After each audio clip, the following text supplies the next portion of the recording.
consuming substances like a normal person, it is a disease.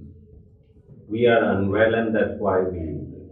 क्या? Why we use it? Because we are unwell. Because हम लोगों का दिमाग जो है वो खराब है, हमारा सर्किट लोचा है. The second part is given an opportunity I will consume. अगर मुझे मौका मिलेगा बॉस तो मैं कोई स्टोन अनटर्न नहीं छोड़ूंगा, पीने की पूरी कोशिश करूंगा. And if I accept these 2 points, then acceptance means that I bring out a complete change in myself. तो क्या करना पड़ेगा? जैसे सिंपल, अगर और कोई बीमारी है, किसी को डायबिटीज हो, शुगर की बीमारी हो, तो सबसे पहले उसे मानना पड़ेगा कि भाई ये एक बीमारी है. अब मेरी शुगर जो हाई आई है, ये केवल ऐसा नहीं है कि गलत टेस्ट, गलत रिपोर्ट, डॉक्टर ने कुछ कर दिया है, ये तो कुछ मेरे को बीमारी है. फिर दूसरा मानना पड़ेगा, यार खाने का तो मन करेगा, जितना मुझे लोग रोकेंगे कि ये मत करो उतना ही ज्यादा है मन करेगा, और अगर मुझे मौका मिल गया मैं खाऊंगा. और तीसरा कि मुझे अपने व्यवहार में पूरी तरह से बदलाव लाना पड़ेगा, तभी मैंने इस चीज को अपने अंदर माना है. मतलब बदलाव लाना पड़ेगा, मतलब कि भाई मैं ऐसे मॉल में ही ना जाऊं जहां ज्यादा खाने की इच्छा हो, आइसक्रीम की दुकान पे खड़े होकर कहूँ मेरी विल पावर बहुत अच्छी हो गई है, या मिठाई के ठेले के सामने मिठाई की दुकान पे जाऊं और बोलूं जी, या बाहर का खाना खाते हुए बोलूं जी मेरे को तो देखो मैं कितना स्ट्रांग हो गया हूँ. ये सब क्या है? ये सब बेवकूफी है.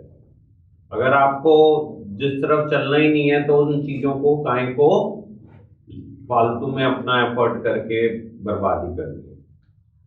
So acceptance does not only mean कि आप अपनी प्रॉब्लम को मान रहे हो, बट अपनी प्रॉब्लम की ताकत को मान रहे हो, और ये भी मान रहे हो कि अगर आपने पूरी तरह से बदलाव नहीं लाए तो आप ठीक नहीं हो. आप चाहो तो इन तीनों पॉइंट को पहले लिख लो, फिर अपना आप को रीड करो. The first is that I am suffering with the disease of addiction. कि भाई अगर मुझे कोई भी मौका मिलेगा, मौका डज नॉट मीन कि दारू मिल रही है, मौका डज नॉट मीन कि स्ट्रेस हो रहा है, मौका डज नॉट मीन कि किसी ने मुझसे गाली गलौज कर ली है. कभी भी मुझे मौका मिला, माहौल बना, मेरी तबीयत ठीक थी, मेरे हेल्थ सर्कमस्टेंसेस ठीक थे, मेरी लाइफ बेटर थी, कुछ भी होते ही मैं वापस से क्या करूंगा? कंज्यूम कर लूंगा. भाई मतलब ये अपने रिस्क को एक्सेप्ट करो, अंडरस्टैंड करो. मैं इतनी आराम से मानने वालों में से नहीं हूं. मैं तो उसको शिद्दत तक प्यार करता हूं. I have a fatal attraction towards my substances. Given an opportunity, जैसे ही मौका मिलेगा, भाई मेरा प्यार तो मतलब बेहीनता है अपने नशे से. आप लोग ये बात समझ रहे हो? शिद्दत तक, till the eternity. I love my substance till the eternity. I will like to die for my substance, but to leave my substance. I know so many of my patients were in ICU, in hospital. They said कि यार दारू पिला दो, मरना तो है ही साला, हम पी के मरना चाहते हैं. So I love till eternity. मुझे मौका मिलेगा तो मैं छोड़ने वाला नहीं. अब ये मौके का बड़ा मजेदार है कि बॉस कभी मेरी हालत खराब है, I am in a difficult circumstances, तो मैं नहीं पीऊंगा. कभी मैं छोड़ दूंगा, 15 दिन छोड़ के रखूंगा, 1 महीना छोड़ के रखूंगा, जैसी सब चीजें ठीक होंगी वैसे ही दोबारा से पकड़ लूंगा. So this is a chronic progressive ongoing disease. This will not change. तो बहुत बदलने वाला नहीं है, हालात नहीं बदलेंगे. क्या है? हालात नहीं बदलेंगे. आप सोचते रहो बदल जाएंगे बदल जाएंगे. मैंने कह दिया है 6 महीने हो गए, 2 साल हो गए, 5 साल हो गए, जीवन भर वही रहेगा. क्या रहेगा? It will be A life long disease. आपकी बॉडी सफर कर रही है, और जैसे ही बीमारी को मौका मिलेगा दोबारा से आपको दबोच लेगा. यहाँ पे बहुत सारे लोग ऐसे बैठे हैं जो 6 महीना, साल भर, 2 साल, 5 साल छोड़ दिए, फिर वापस पकड़े। भाई बीमार आदमी हो, नशेबाज हो, काहे की ईगो दिखा रहे हो? यहाँ कोई दूध पी के बच्चे तो हो नहीं आए हो। अब जैसे सिमरनजीत नाटक कर रहा था, या तुम लोग करते हो। भाई कोई दूध पी के नहीं आया यहाँ पे, सब अपने अपने कर्म करके आए हो। You have done your bit, that's why you are sitting here. तो please don't act as if you are a God.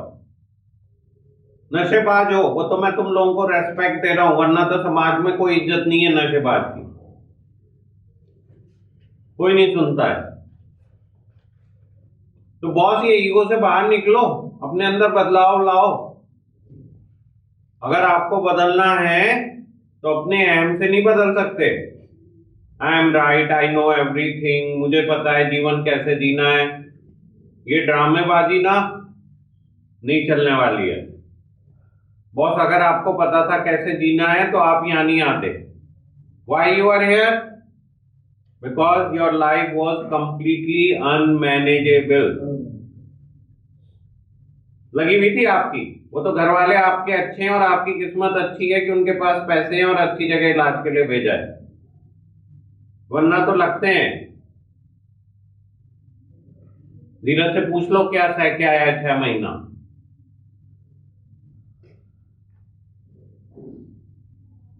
आप लोग बात समझ रहे हो?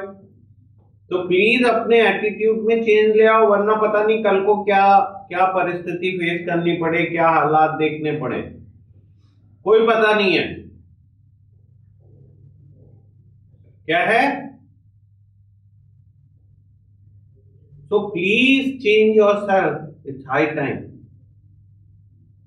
And अगर आप इनमें से कोई भी पहलू को नहीं मान रहे हो, आप ये समझ रहे हो कि नहीं कि मुझे सब पता है, मुझे मत बताओ, या मैंने कह दिया मैं अब नहीं पीऊंगा तो नहीं पीऊंगा,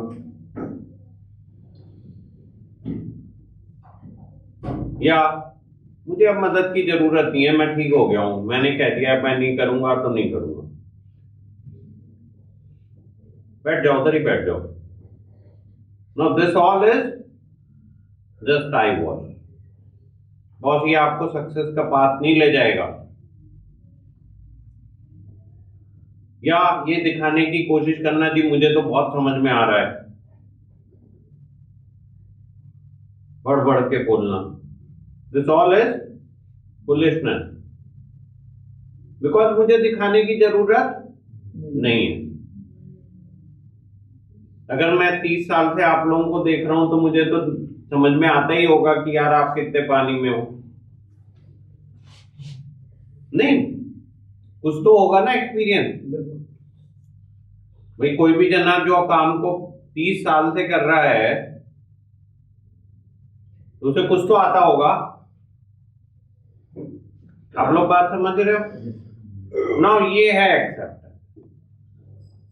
अब आप अपना आप को रेट करो कि आप कहां पे हो। मतलब मैं आपको एक उदाहरण देता हूं। मेरा एक पेशेंट था, मनप्रीत सारंग, बेचारा मर गया पीपी के। तो कहता है कि मेरे भाई का 50वां बर्थडे है और मैं तो बड़ी सी पार्टी कर रहा हूं अपने भाई के लिए। तो बहुत अच्छी बात है यार, तू अपने भाई के लिए कर रहा है, इससे अच्छा क्या हो सकता है। तो मैंने पूछा क्या पार्टी में होगा? जी शैंपेन पियेंगे सब लोग, केक काटेंगे, फिर अल्कोहल होगी, मैं नहीं पीऊंगा। मैं समझ गया कि ये अभी भाई 3 साल में खत्म हो गया। बहुत होशियार था, बहुत बोले तो बहुत। मतलब ऐसा सोचो, आईआईटी दिल्ली का पढ़ा हुआ था, उसके पिताजी कैप्टन थे, उसने बिजनेस चालू किया 0 पैसे से, हाथ से गोल गोल के ना लिक्विड सोप बना के बेचता था 5 स्टार होटलों में। उस टाइम में लिक्विड सोप ऐसे मिलता नहीं था जैसे अब मिलता है। बबल्स के नाम से, BUBBLES, उसका नाम ही पड़ गया था बबल्स। और जब वो मरा तो उसकी कंपनी की ईस्ट एंड अपैरल, उसका टर्नओवर कुछ 150 करोड़ था। साथ में उसने बड़ी सारी बिल्डिंगें ये वो कर करा के 50-100 करोड़ का मामला इकट्ठा कर लिया।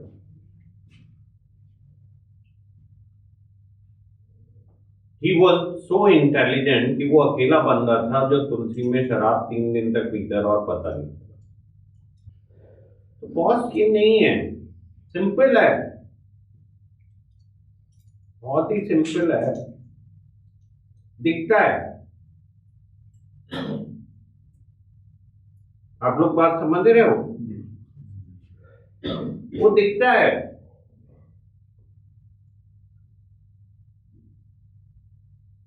और रेजिस्टेंस भी दिखता है, डिनायल भी दिखता है। बहुत इंटेलिजेंस से एक्सेप्टेंस नहीं आती है। आप लोग बात समझ रहे हो?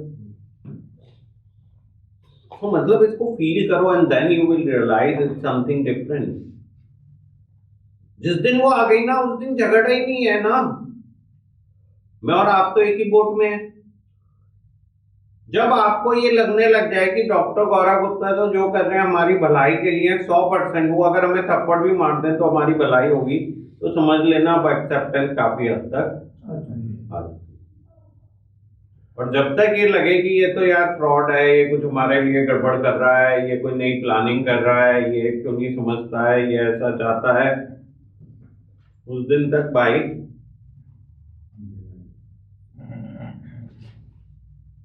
बहुत ही सिंपल, मतलब स्ट्रेट फॉरवर्ड है।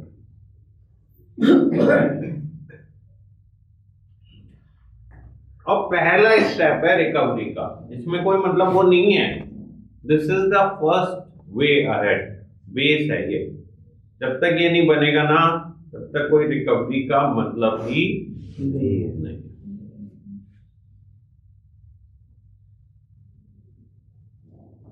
तो अगर आप रिकवरी में जाना चाहते हो, रिकवरी के लिए वर्क करना चाहते हो, तो पहली चीज क्या है कि आप अपनी प्रॉब्लम को समझो और बदलने के लिए तैयार हो जाओ।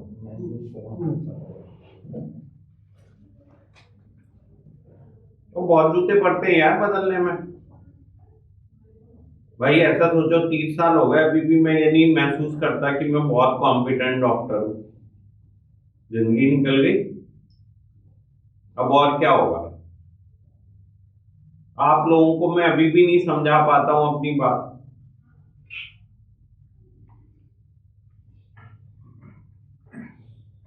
तो अगर आप लोग ऐसा सोच रहे हो कि एकदम समझ में आ जाएगा, तो शायद कुछ लोचा है।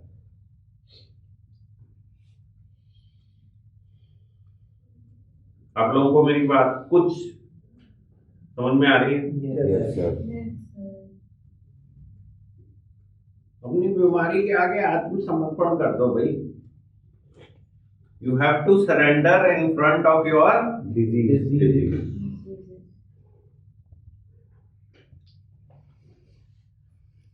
हल्के से मत ले उसको। Surrender in front of disease disease. बहुत मजेदार है। तो आपको बेवकूफ बना रही है और बनाती ही रहेगी। देखो, एक्सेप्टेंस का यहाँ पे मतलब कोई ये जताना नहीं है कि तुम बहुत बड़े नशेबाज हो। एक्सेप्टेंस का मतलब ये जताना है कि हमारा ब्रेन उतने अच्छे से काम नहीं करता है और इस चीज में हमारे ब्रेन में कुछ प्रॉब्लम है। जब हम नशा करते हैं या उस तरफ जाने लगते हैं तो हमारा ब्रेन एक नॉर्मल फंक्शनिंग की जगह एक नॉर्मली वर्क करने लगता है, वी टेक रॉन्ग डिसीजन। ये एक बीमारी की तरह है और अगर हमें मौका मिला तो हम नशे को दोबारा पकड़ सकते हैं। ये part of illness as well as अगर आप ये चीज मानते हो तो आपको अपने जीवन में बहुत बदलाव लाना पड़ेगा और बगैर बदलाव के बात बनने वाली नहीं है।